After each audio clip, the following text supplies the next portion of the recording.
ઉદાહરણ નંબર 5, એક ખાદ્ય તેલની મિલમાં વર્ષ 2008 થી 2015માં મગફળીની કરેલ ખરીદી અંગેની માહિતી નીચે મુજબ છે.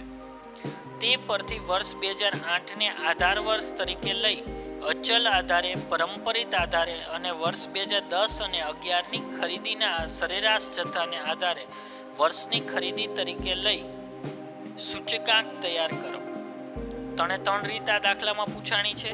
પહેલી છે અચલ આધારની રીત, બીજી છે પરંપરિત આધારની રીત અને 2010 અને 11ની ખરીદીની સરેરાશની આધારની રીત. વર્ષ આપ્યા છે 2008 થી લઈ 2015. મગફળીની ખરીદી ટનમાં છે 2008માં 230, 2009માં 250, 2010માં 230, 2011માં 250, 2012માં 270, 2013માં 280, 2014માં 300 અને 2015માં 300. આ માહિતી પરથી આપણે અચલ આધાર, પરંપરિત આધાર અને સરેરાશ પદ્ધતિ આ 3 રીતે દાખલો ગણવાનો છે. આ એક જ દાખલો 3 રીતે ગણવાનો છે.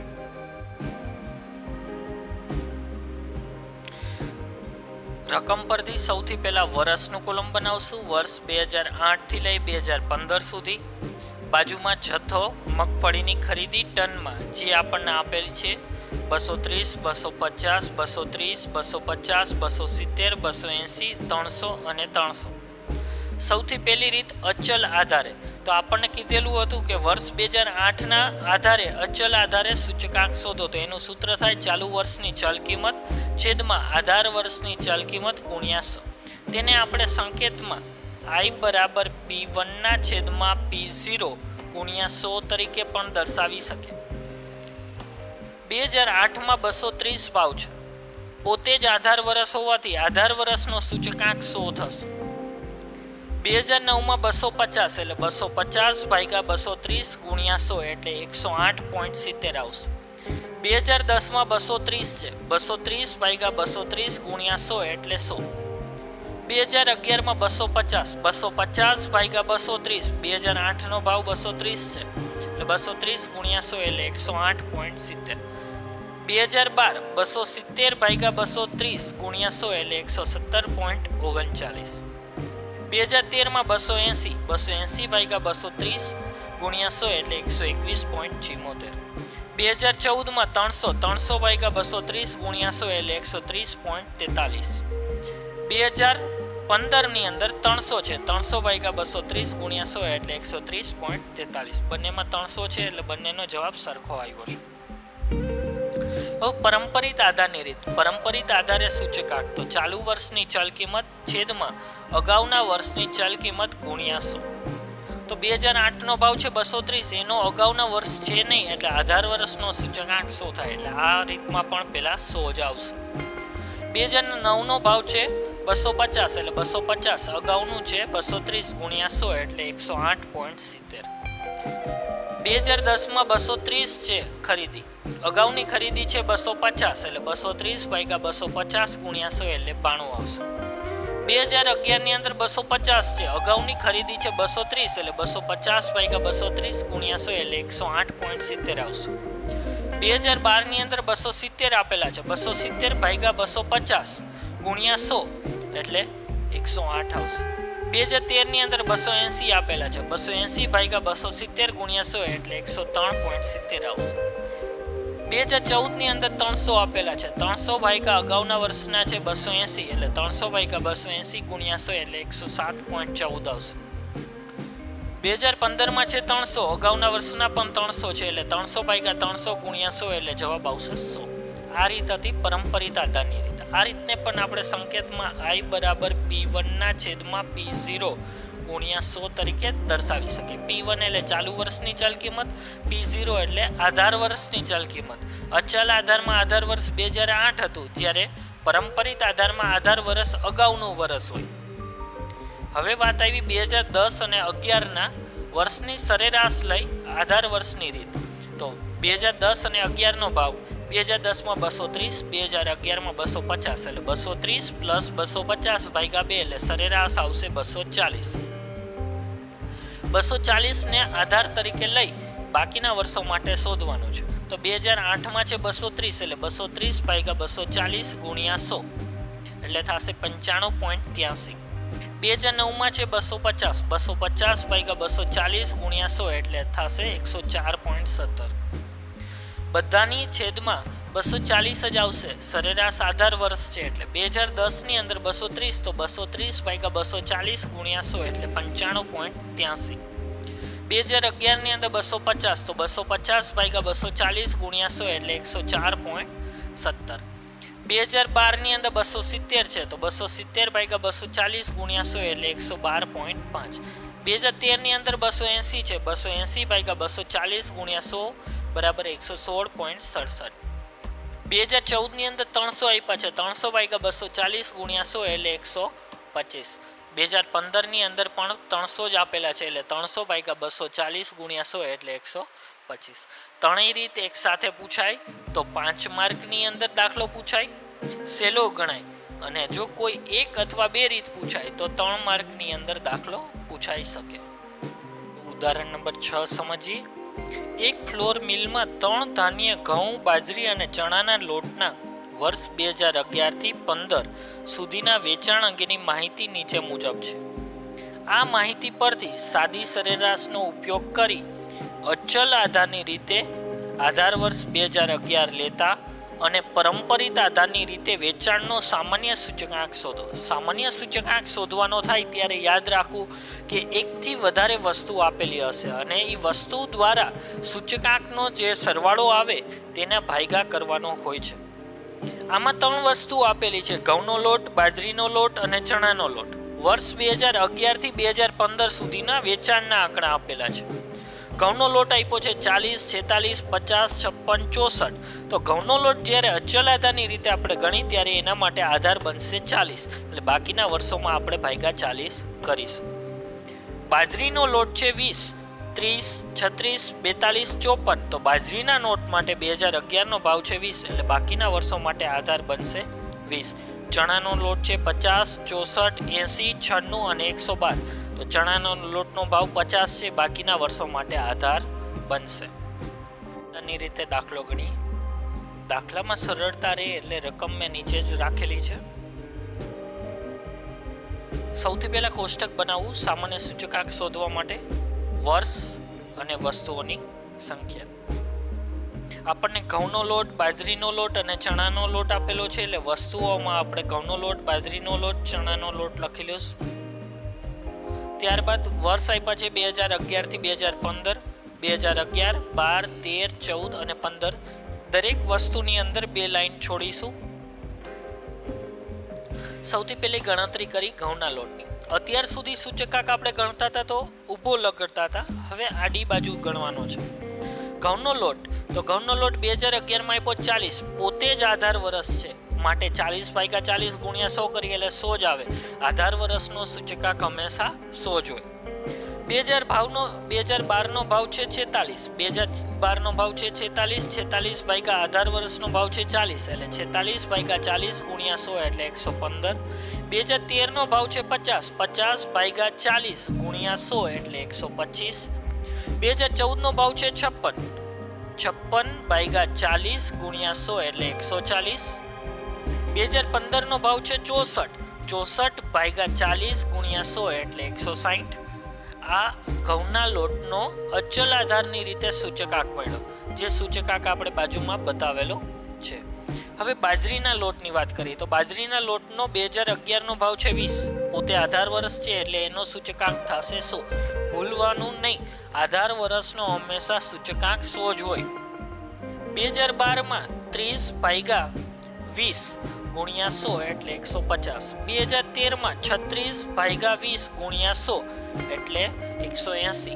2014 માં 42 ભાગ્યા 20 ગુણ્યા 100 એટલે 210 અને 2015 માં 54 ભાગ્યા 20 ગુણ્યા 100 એટલે 270. બાજરીના લોટનો પણ સૂચકાંક આપણને મળી ગયો. હવે વાત કરી ચણાના લોટનો સૂચકાંક. ચણાના લોટનો સૂચકાંક માટે એના ભાવ જોઈ લઈએ. 50, 64, 80, 96 અને 112. તો 50 જે આધાર વર્ષનો ભાવ છે, આધાર વર્ષનો ભાવ છે એટલે એનો સૂચકાંક થશે 100. 64 તો 64 ભાગ્યા 50 ગુણ્યા 100 એટલે 128. 80 ભાગ્યા 50 ગુણ્યા 100 એટલે એનો થશે 160. 2014 ની અંદર 96 છે, 96 ભાગ્યા 50 ગુણ્યા 100 એટલે 192. 2015 ની અંદર 112 છે, 112 ભાગ્યા 50 ગુણ્યા 100 એટલે 224. સામાન્ય સૂચકાંક છે એટલે સૂચકાંક બધા શોધાઈ જાય બધી.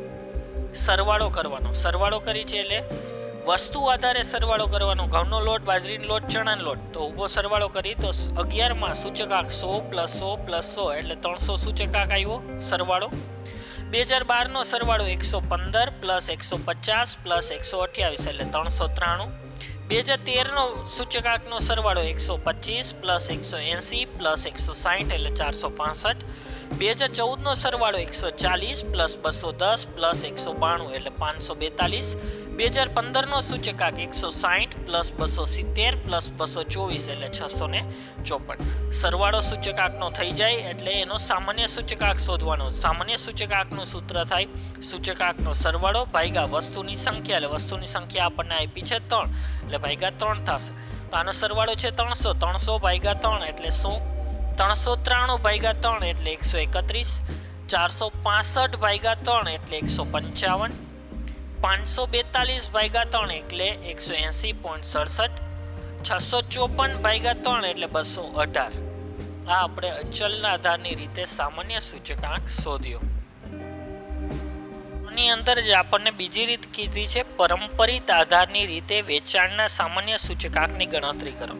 વસ્તુ આપણને આપેલી છે ઘઉંનો લોટ, બાજરીનો લોટ, ચણાનો લોટ, જે આપણે અચલ આધારમાં ગણ્યો તેમજ 2011, 12, 13, 14 અને 15. પણ પરંપરિત આધારની રીતે જ્યારે આપણે દાખલો ગણીએ ત્યારે આધાર વર્ષ હંમેશા બદલાતું રહેશે. 2011 માટે આધાર વર્ષ એનું અગાઉનું આપેલું નથી એટલે 2011 પોતે બનશે. 2012 માટે આધાર વર્ષ 2011 બનશે. 2013 માટે આધાર વર્ષ 2012 બનશે. 2014 માટે આધાર વર્ષ 2013 બનશે. 2015 માટે આધાર વર્ષ 2014 બનશે. દરેક વર્ષ મુજબ આપણે આધાર વર્ષ બદલાતું રહેશે. તો ચાલો પરંપરિત આધારની રીતે આપણે દાખલો ગણીએ. સૌથી પહેલા હેડિંગ આપવાનું પરંપરિત આધારની રીતે વેચાણનો સામાન્ય સૂચકાંક. એનું સૂત્ર છે પરંપરિત આધારના સૂચકાંકનું સૂત્ર ચાલુ વર્ષની ચલ કિંમત છેદમાં અગાઉના વર્ષની ચલ કિંમત ગુણ્યા 100, જેને આપણે સંકેતમાં I બરાબર P1 ના છેદમાં P0 ગુણ્યા 100 તરીકે પણ દર્શાવી શકીએ. આપણે પરંપરિત આધારનો સૂચકાંક લેવાનો છે એટલે આધાર વર્ષ બદલાતું રહેશે. કોષ્ટક પહેલાની જેમ જ અચલ આધારની જેમ જ તૈયાર કરવાનું છે. વર્ષ ઉપરની બાજુ અને ધાન્યનો લોટ એટલે આપણે જે વસ્તુ આપી છે એ ડાબી બાજુ લેવાનું. તો આપણને ઘઉંનો લોટ, બાજરીનો લોટ અને ચણાનો લોટ અહીંયા સુધી કોમન કોષ્ટક બનશે. ઉપરની બાજુ વર્ષ આપ્યા છે. સૌથી પહેલા ઘઉંના લોટની વાત કરીએ તો ઘઉંના લોટનો 2011 નો ભાવ છે 40. એનાથી અગાઉનું વર્ષ આપેલું નથી એટલે 40 ભાગ્યા 40 ગુણ્યા 100 એટલે આધાર વર્ષનો સૂચકાંક હંમેશા 100 જ આવે. 2012 નો ભાવ છે 46 અને એના માટે આધાર બનશે 2011 એટલે 46 ભાગ્યા 40 ગુણ્યા 100 થશે. 46 ભાગ્યા 40 ગુણ્યા 100 એટલે 115. 2013 નો ઘઉંના લોટનો ભાવ છે 50 તો 2013 માટે આધાર વર્ષ બનશે 2012 એટલે 50 ભાગ્યા 46 ગુણ્યા 100. 50 ભાગ્યા 46 ગુણ્યા 100 કરતા 108.70 આવશે. 2014 ની વાત કરીએ તો 2014 માં ઘઉંના લોટનો ભાવ છે 56 તો 56 એના માટે આધાર વર્ષ બનશે 2013 એટલે 56 ભાગ્યા 2013 નો ભાવ છે 50 એટલે 56 ભાગ્યા 50 ગુણ્યા 100 એટલે 112 આવશે.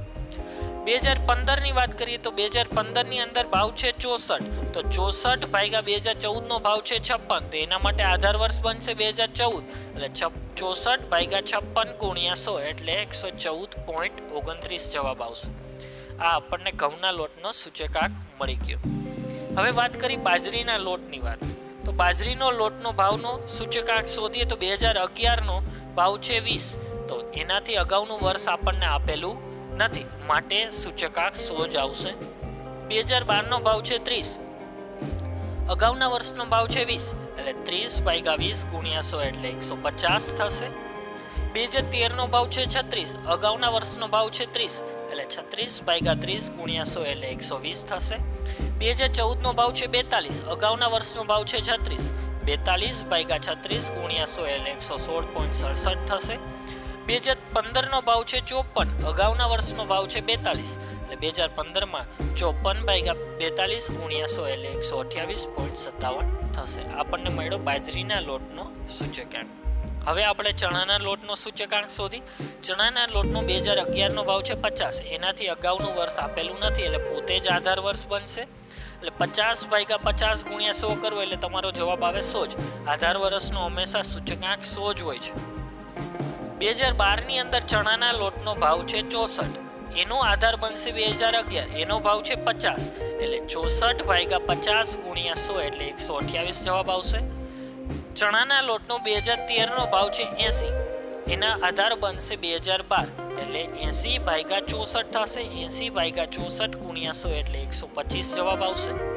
2014 ની અંદર ચણાના લોટનો ભાવ છે 96, આધાર વર્ષ બનશે 2013 એટલે 80, એટલે 96/80 ગુણ્યા 100 એટલે 120 જવાબ આવશે. 2015 ની અંદર ચણાના લોટનો ભાવ છે 112, આધાર વર્ષનો ભાવ એના માટે બનશે 96, એટલે 112/96 ગુણ્યા 100 એટલે એનો જવાબ આવશે 116.67. બધા વર્ષનો અને બધી વસ્તુનો સૂચકાંક મળી જાય ત્યારબાદ સૂચકાંકનો સરવાળો કરવાનો.